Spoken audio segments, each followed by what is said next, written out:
Assalamu alaikum and welcome to another episode of the Dr. Will Show, where I interview educators and entrepreneurs on leveling up. Each episode, I zoom in someone who's dope, and we just sit back and have a conversation on what it means to live your best life. Now, if this is your first time checking out the podcast, this is the Mobile University for Entrepreneurs, and I am your host, Dr. Will. Now, today's guest is Dr. Lisa Dawley.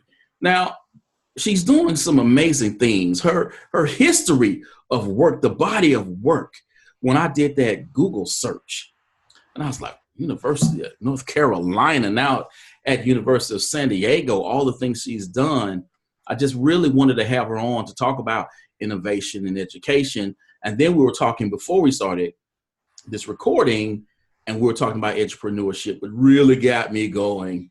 But you're going to be able to check this podcast out, as always, on Apple Podcasts, iTunes, Stitcher, Simplecast, and Spotify. So, Dr. Lisa, for those who'll be listening in the future, will you please introduce yourself? Hello. Thank you for having me today. Lisa Dawley. I'm the Executive Director of the Jacobs Institute for Innovation and Education. It's a really long name. At the University of San Diego, and the work that we do here, I'm so lucky. It's a dream job of a lifetime. The Institute's really focusing on powering K-20 innovation, and usually we do that through research and development. So we partner with school districts, we partner with innovative educators, with education companies, doing different research and development initiatives. Awesome. Yeah, and then a little bit about my history. I've been in academia off and on for many years as a professor, as a department chair, now as an institute director.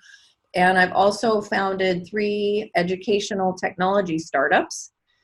So I definitely have an entrepreneurial side, and that's why I was excited to meet with you, Will. And kind of have woven the back and forth between entrepreneurship and academia now for probably 15, 20 years. Excellent. So how did you find yourself in education, and what attracted you to educational technology?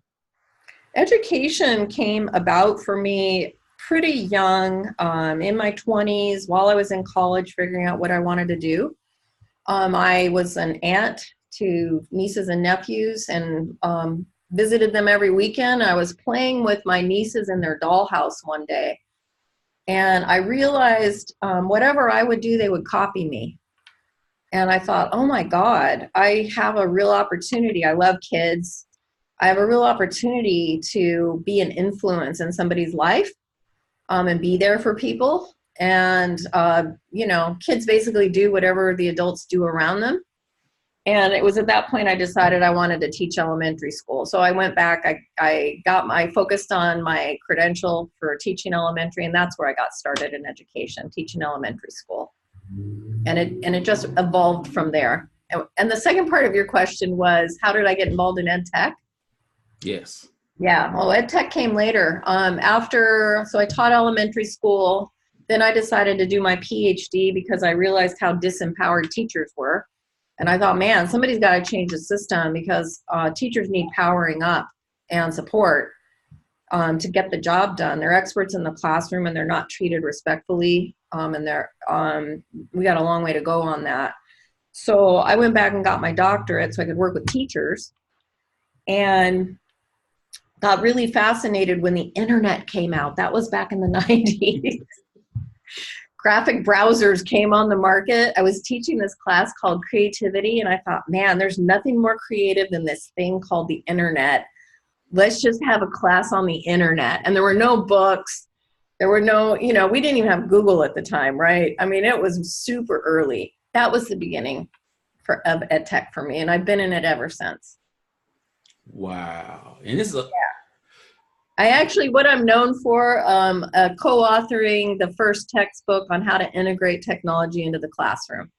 That's amazing. Because there were none. We didn't know how. That's amazing right there. It was early days. Wow.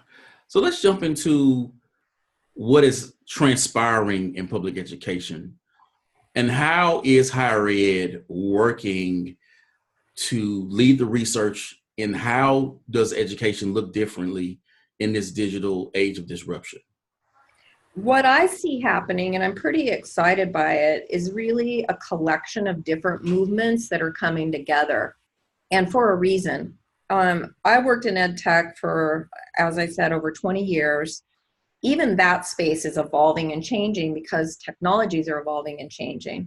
So, for 15, 20 years, it was all about, hey, let's teach teachers how to integrate technology in the classroom. Well, we're at a point now where the technologies are so advanced. I mean, little 5-year-olds, 3-year-olds can create things. They can be creators and designers and builders and producers, and right, the technology is giving the power to individuals at all ages to produce and build for themselves. Well, of course, that means teachers can build and produce for themselves as well. And so just that shift to make everybody a builder and a designer and a creator, or the potential for that, aligned to other initiatives we see, personalized learning, competency-based learning, all the STEAM education, the maker movement, the entrepreneurial movement, all of those are pieces of the innovation space. That's how I look at it. So if you look at innovation as the big umbrella, and then we've got all these sub-initiatives kind of underneath it. So I'm super excited to see districts now experimenting with pieces of that. It's like everybody's realizing sending kids through pipelines where everybody gets the same treatment. There's no personalization. There's no individualization. You don't address my interests, my strengths, my talents as a learner. Those don't work. And so as districts are kind of experimenting, I see a lot of it. I see a lot of people experimenting, trying new models. How do we make schools work for kids? I don't know that we've found the answer. I don't think there is the answer, but we're finding some good answers. And of course, the whole career and college readiness piece, it's a really important part, because if I know my strengths and interests, and I can begin to align those to what I think I want to become in life, you're giving me some hope, right? I've got here. Well, I used to tell people, hey, when I grow up as an academic, I want to be Chris Dede at Harvard. And I don't know if you know Chris. He's one of my mentors. Chris took a certain career pathway to get where he is, to be an all-star in his life, working at Harvard University as a professor, right? And whoever our mentors or our heroes are, it's our heroes. They all took a pathway to get there. It didn't happen by accident. And anybody can take that pathway if we help them understand what the pathway is. So I'm pretty fascinated by that piece too. And all those pieces come together for me under the innovation umbrella. Mm-hmm. Sorry, long answer to a short question. No problem. So you had the Jacobs Institute for Innovation and Education at the University of San Diego. Yes. Why was the institute founded, and what work are you doing to prepare current and future educators for to lead change within their schools? So the institute was founded to basically support K-20 innovation initiatives through research and development. So that plays out in 3 ways.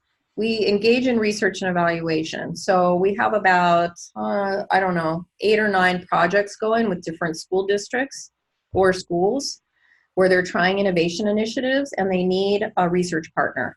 Hey, can you help us collect data? How do we collect data? What are we finding when we try this new initiative?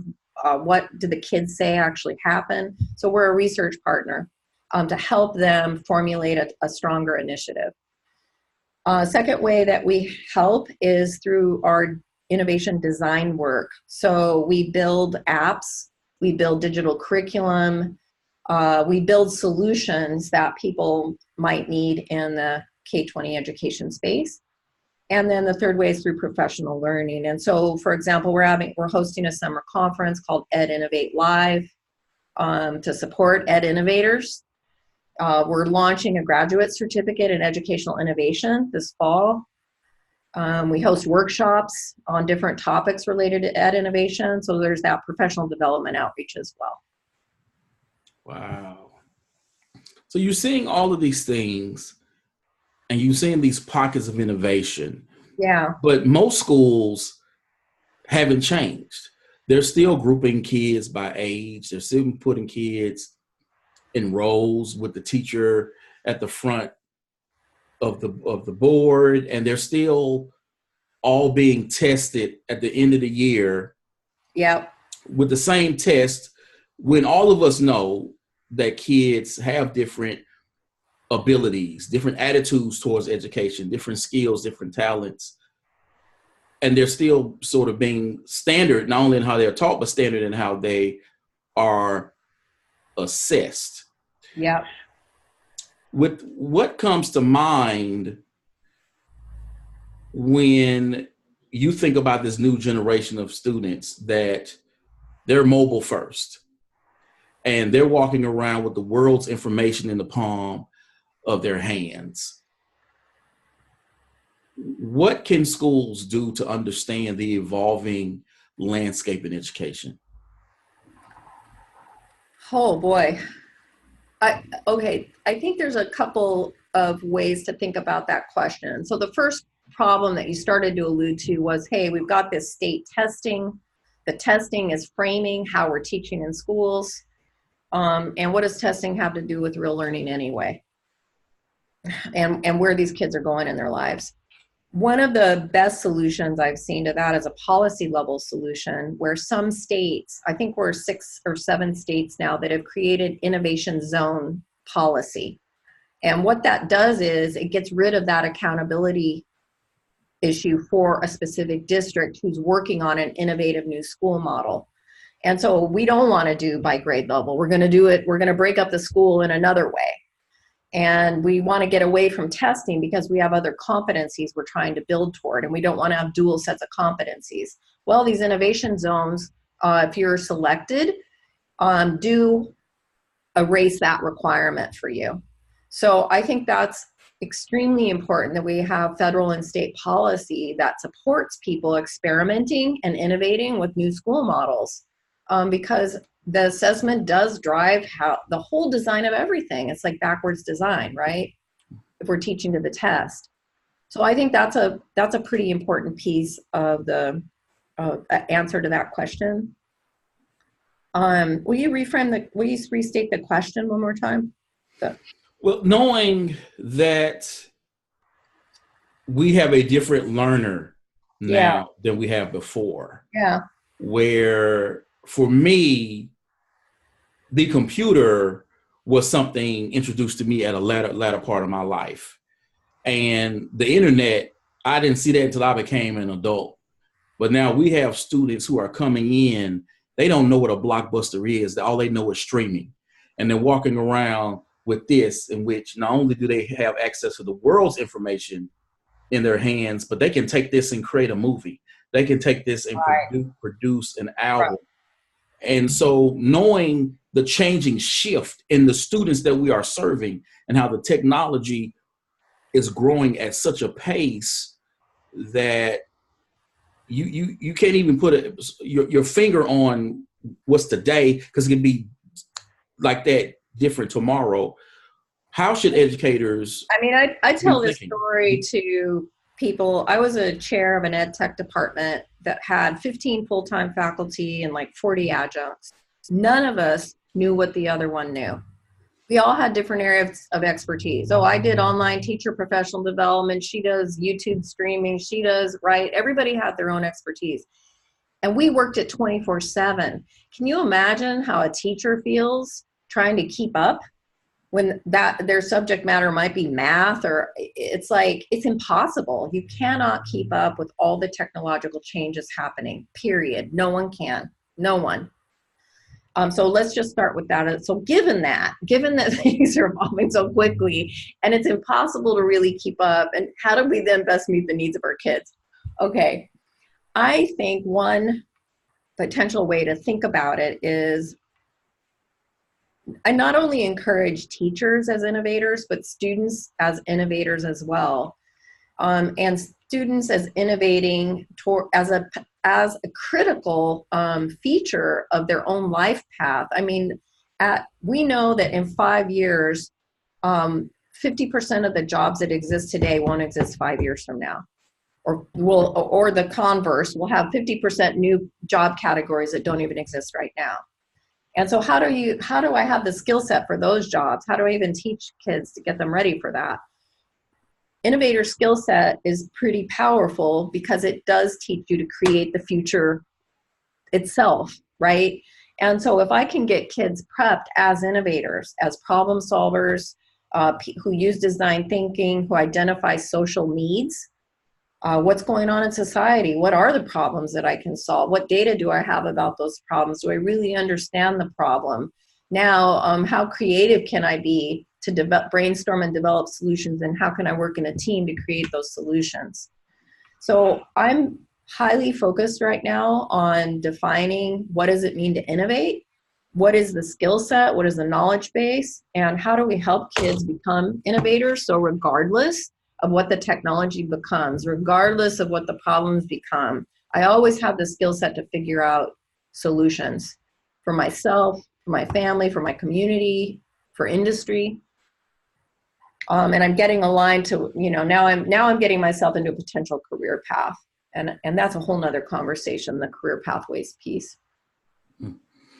And so for me, that sounds like entrepreneurial thinking. Yes.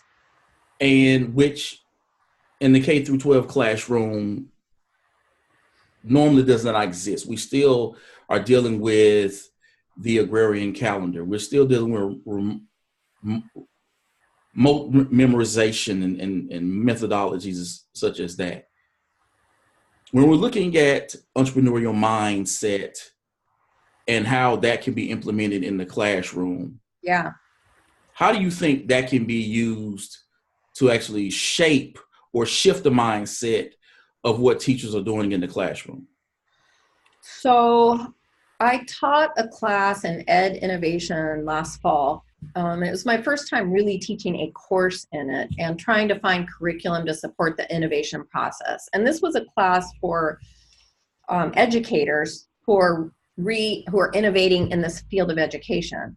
Well, kids might be innovating in other areas, in STEM areas and in arts and whatever, infrastructures, local community needs or issues. I do see design thinking as a methodology or pedagogy that teachers can pick up. How can we help kids think through in a very process-oriented way how to define problems and create solutions? And so we're actually working. So I taught that last fall, and I was like, man, there's no app for this. Like, there's got to be an easier way. I got PowerPoints and learning management systems, and we're watching videos on YouTube, and I'm checking Google Docs, but it's like it's all over the place. And if somebody could just help me as the teacher, bring it all together into one space, so I've got the curriculum. I can engage with my students as they're working in teams and give them instant feedback on their work. Really facilitate that innovation design process. So they get to the point where they've developed a solution and they're ready to pitch their solution. Right? That's my goal. And maybe if we're going to take the pitch further, they're going to become entrepreneurial and actually launch the venture if they can get funding to support it. But at least have that initial skill set to be creative enough to come up with solutions to problems. And so we have been, for the last 6 months, developing an app called Pactful, kind of like Impactful, to help teenagers. We're specifically starting with teens and their teachers to work in teams to develop solutions aligned to the UN 17 Sustainable Goals. Are you familiar with those, Will? I'm not. The UN came out with a really awesome framework that's being adopted and picked up by a lot of people in education working on social issues. And they have goals like zero poverty, no hunger, gender equity, sustainable cities, clean climate, right? And then how do we tackle that in our own communities? And so it's a really amazing map of every social category that you could come up with of how to build a better world. And so that's really my goal right now, is how do we help students think about how to build a better world give them the process to do that, and then map up that building process with actual local community needs and maybe industry needs, so they get some career experience in the process. Mm. And we'll be launching that in beta testing this summer and next fall. From there, our goal is to, I got a project I'm trying to find funding for right now, called 10,000 Changemakers. And so it's the idea of getting 10,000 teenagers and their teachers working together to create social change. Using the app, going through the process, and actually responding to problems that are posed by industry. So I'm starting in the city of San Diego, 10,000 Changemakers San Diego.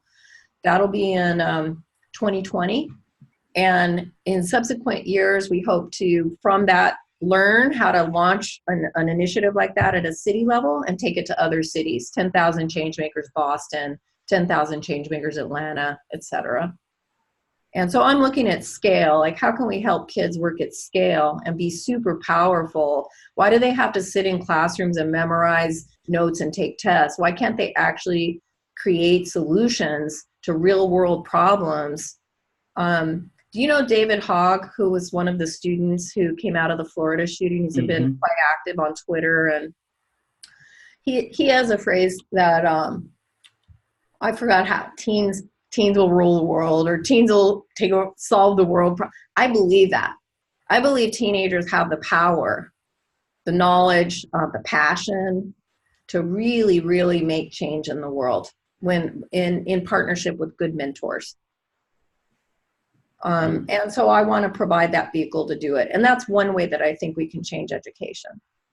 Yeah, and give them the tools to do it. So when we talk about the technologies, there's some amazing tech out there, but if I don't have a greater purpose to use the tech towards, then what am I doing? So am I just learning 3D printing and am I 3D printing cool stuff? Or am I 3D printing the prototype that's my solution to hunger or my solution to whatever, right? Am I learning to 3D print for a reason? And I'm trying to create the reason. Okay, so when you look at the intersection between education and entrepreneurship and everything that you're talking about and what you're doing at your institute, but then we look at the average educational teacher prep program and how they are teaching teachers to teach, how can we bridge that gap between the two? I think we're starting that. So I mentioned to you that we're launching a grad certificate program in Ed Innovation in the fall. Well, prior to working here, I worked at UNC Chapel Hill. They had a master's degree in Ed Innovation, Technology, and Entrepreneurship. There are only 4-degree programs like that in the country, but I think they're growing pretty quickly. Like people are starting to understand there's a space around innovation, technology, and entrepreneurship that's emerging. It's a domain, and we see it because there are careers. I mean, there are jobs, Director of Innovation and EdTech, Learning Innovation Designer, Manager of Innovation and Learning Space, or you know what I'm saying? Like there's all these new jobs coming out. Where's the training for those? It's not just teacher anymore, or principal. And so I'm pretty fascinated with how our field is emerging, and trust me, if there's an opportunity for institutions to offer training, eventually they'll get on board with it and figure out the solutions. But I think these emerging programs, there's one at Harvard, there's one at Stanford, UPenn, UNC Chapel Hill here. National University just launched a PhD in organizational innovation, educational organizational innovation. And so I think we're going to start seeing more things like that as people ramp up. It's still early, but I do predict in the next 5 years, we'll start to see more convergence between those types of programs and teacher prep programs here on campus. When I got here, there was no innovation space. So I'm like, man, where's the innovation classroom? I need tables that have STEAM technology, or I need STEAM technologies. I need mobile furniture. I need whiteboard space. I need the space to do innovation design and work in teams. And all the tables were long rows, chairs, set up for lecture, right? So instantly the dean agreed, yes, let's build an innovation classroom. Well, that innovation classroom will be open. Not only will it be open to any faculty member teaching in any program, but we're also now talking about adding a minor in ed innovation to the teacher prep programs and offering workshops on how to use a classroom like that. So slowly but surely, I think spaces are changing, curriculum's changing, thinking around, you know, the K-12 system moves slow.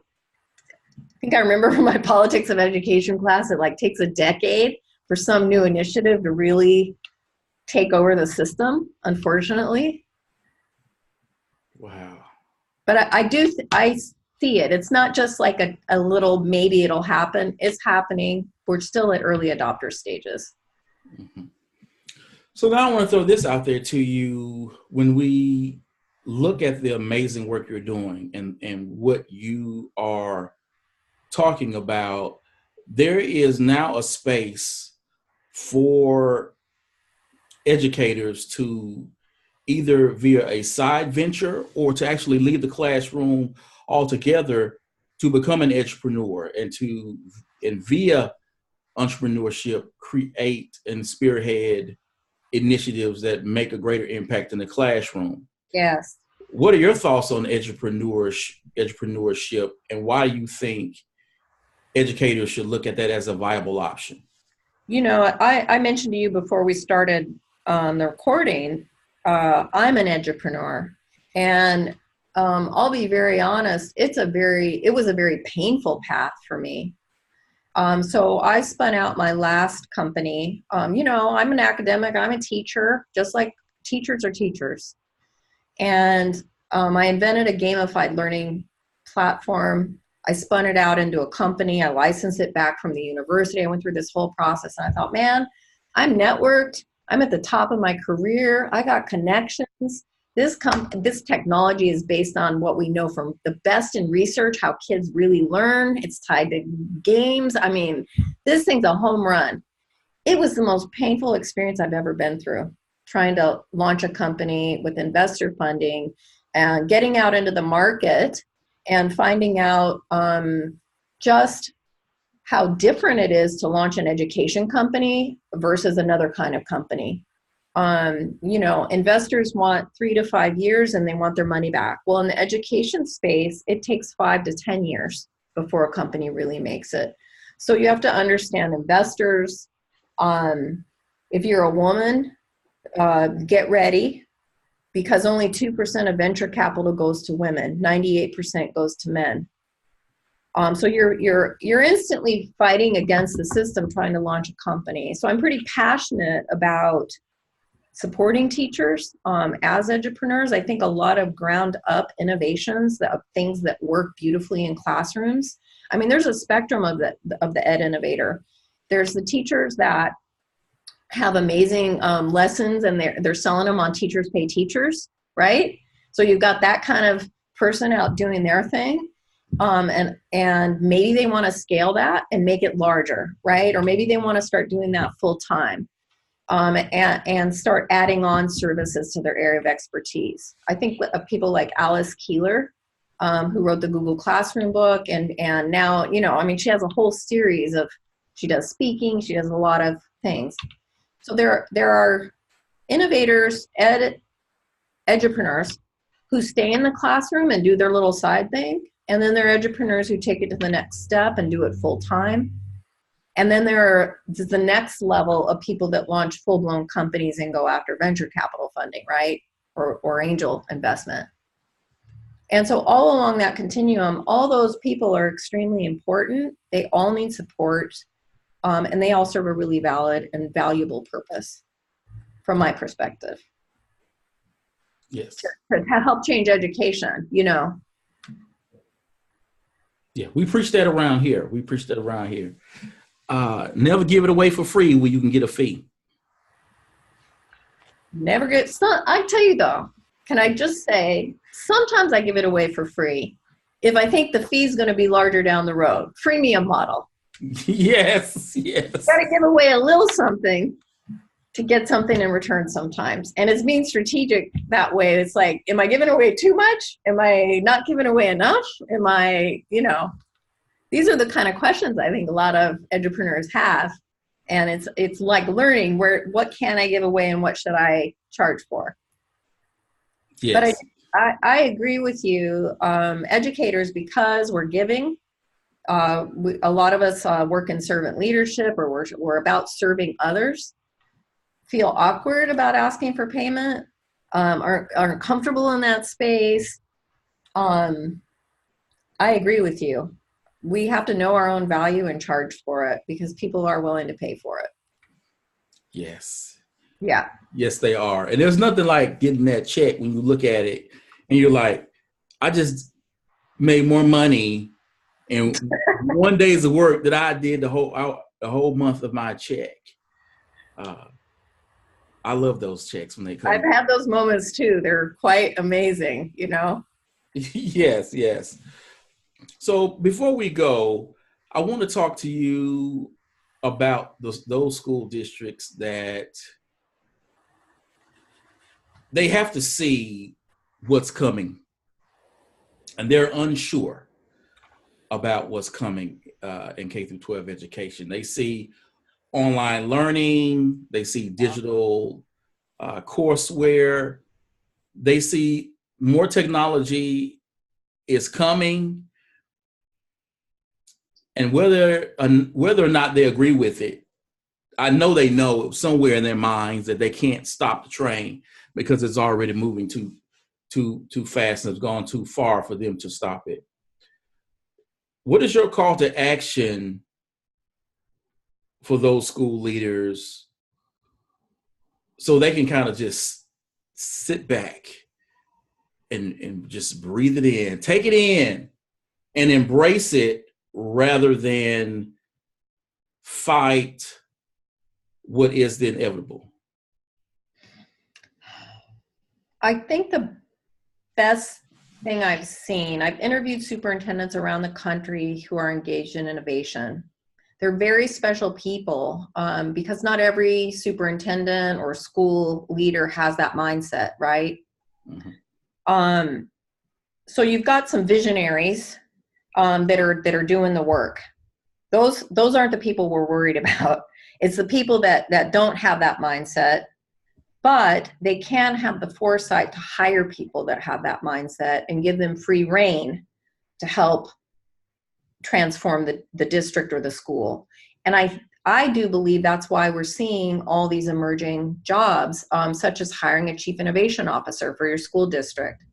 So there are people out there that are staying up to date with it, right? They're going to conferences, they're watching your movie, they're listening to your podcast, right? They're trying to stay on top of it. It's trust in those people and give them the space they need. And I think most superintendents see that. I think most principals understand that if you don't have it, you've got to rely on experts. Find the experts that you can rely on and that you trust to help move your school or district in the right direction. I don't know how else you're going to do it. And I do think, 2 years ago, I started data mining job descriptions. Any job description that came out with the word education and innovation in it. And initially I would get like 2 to 3 hits a week, 2 to 3 jobs a week. So this was 2 years ago. Now I'm getting 3 to 4 a day. Wow. So that lets me know this space of ed innovation is growing. People see the need. They're changing job titles. It's funny when you actually look at the job description, sometimes it's the old job with a new title on it, right? It's like the old chief technology officer with the word innovation thrown in. But sometimes there is change. There are true changes in the job description. So there is a shift happening. I'm super excited about it. It will be slow. We have to have patience. We can't give up. But the snowball is starting to gain some momentum. And I'm really happy about that. And with people like you, out spreading the message, people like me doing the work, and all the other thousands of people involved in this work, I think it'll just continue to build. Awesome. Awesome. Thank you, Dr. Lisa, for coming on. Thank you for having me. I really appreciate it. You are welcome. Now, people, you know how I do this. This podcast episode will be going up on Simplecast, Apple Podcasts, iTunes, Stitcher, and Spotify. I need you to subscribe, give me some great ratings, star it, share it, whatever you need to do to get it in the hands of people, because your boy's trying to get Oprah on the show. And I want her to know that I'm doing big things around here. I like your vision. I love that you have big goals. Yes, I'm trying to make change. Yeah, I'm trying to do this around here. And I'm a social media person. So as soon as you get it up, will you please send me all the links? I'll make sure it gets out on social media. It'll get in our newsletter. I think my network's, I don't know, maybe about 15,000 people. It's not huge, but it is what it is. For sure. I can get it out that far. For sure, Doc. I appreciate it. People, this is the Mobile University for Entrepreneurs. I'm your host, Dr. Will, and I thank you for checking out another episode of the podcast. As always, invest in you. EDU. Peace.